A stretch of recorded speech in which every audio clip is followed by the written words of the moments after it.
Mga taga-Roma, 2 na kabanata. Dahil dito'y wala kang madadahilan, o tao, sino ka man na humahatol, sapagkat sa iyong paghatol sa iba, ay ang iyong sarili ang hinahatulan mo, sapagkat ikaw na humahatol ay gumagawa ka ng gayon din mga bagay. At nalalaman natin na ang hatol ng Diyos ay ayon sa katotohanan laban sa kanila na mga nagsisigawa ng gayong mga bagay. At iniisip mo baga ito, o tao, na humahatol sa mga nagsisigawa ng gayong mga bagay, at ginagawa mo ang gayon din, na ikaw ay makakatanan sa hatol ng Diyos? O hinahamak mo ang mga kayamanan ng kanyang kabutihan at pagtitiis at pagpapahinuhod, na hindi mo nalalaman na ang kabutihan ng Diyos ay siyang umaakay sa iyo sa pagsisisi? Datapwat, ayon sa iyong katigasan at iyong pusong hindi nagsisisi, ay nagtitipon ka sa iyong sarili ng puot sa kaarawan ng kapuotan at pagpapahayag ng tapat ng paghuhukom ng Diyos, na siya magbibigay sa bawat tao ayon sa kanyang mga gawa. Sa mga nagsisipagtiyaga sa mabubuting gawa, sa paghanap ng kaluwalhatian at puri at ng di pagkasira, ay ang buhay na walang hanggan. Datapwat, ang sa mga palaaway at mga hindi nagsisitalima sa katotohanan, kundi bagkus nagsisisunod sa kalikuan, ay ang kagalitan at kapuotan, kapighatian at kahapisan, ang sa bawat kaluluwa ng tao na gumagawa ng masama, ng Hudyo una-una at gayon din ng Grego.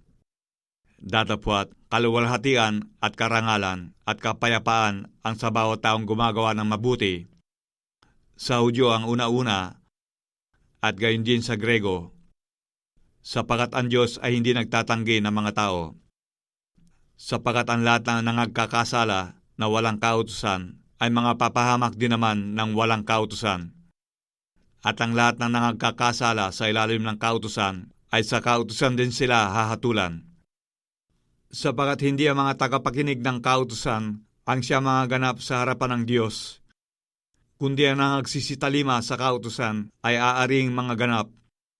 Sapagkat kung ang mga hentil na walang kautusan sa katutubo ay nagsisigawa ng mga bagay ng kautusan, ang mga ito na walang kautusan ay siyang kautusan sa kanilang sarili, na nangagtatanyag ng gawa ng kautusang nasusulat sa kanilang puso, na pinatotohanan ito pati ng kanilang budhi, at ang kanilang mga pag-iisip ay nangagsusumbungan o nangagdadahilanan sa isa't isa.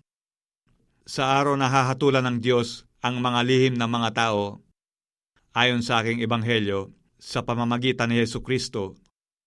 Ngunit kung ikaw na may taglay na pangalang Hudyo, at nasasalig sa kautusan, at nagmamapuri sa Diyos, at nakaaalam ng kanyang kalooban, ay sumasang-ayon sa mga bagay na magagaling, palibhas ay tinuturuan ka ng kautusan. At nagkakatiwala ka na ikaw ay tagaakay ng mga bulag, ilaw ng mga nasa kadiliman, tagasaway sa mga di nakaalam, guro ng mga bata, na sa kautusan ay mayroon kang anyo ng pagkakilala at ng katotohanan. Ikaw nga na nagtuturo sa iba, hindi mo tinuturuan ang iyong sarili? Ikaw na nangangaral sa tao na huwag magnanakaw, ay nagnanakaw ka?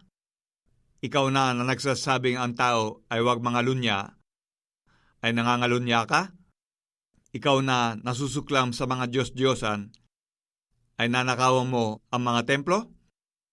Ikaw na nagmamapuri sa kautusan, sa iyong pagsuway sa kautusan ay niwawala mo ng puri ang Diyos? Sapagkat ang pangalan ng Diyos ay nalalait ng mga hentil dahil sa iyo, gaya ng nasusulat, sapagkat ang pagtutuli tunay na pinakikinabangan kung tinutupad mo ang kautusan. Datapwat, kung ikaw ay masuwayin sa kautusan, ang iyong pagtutuli ay magiging di pagtutuli. Kung ang di pagtutuli nga ay tumutupad ng katwiran ng kautusan, hindi ba aariing pagtutuli ang kanyang di pagtutuli? At ang di pagtutuli sa katutubo, kung tumupad ng kautusan, ay hindi ba hahatol sa inyo na may titig at may pagtutuli na masuwayin sa kautusan? Sapagat siya'y hindi Hudyo kung sa labas lamang, ni magiging pagtutuli yaong hayag sa laman. Datapwat siya'y Hudyo sa loob, at ang pagtutuli ay yaong sa puso, sa espiritu hindi sa titik. Ang kanyang kapurihan ay hindi sa mga tao, kundi sa Diyos.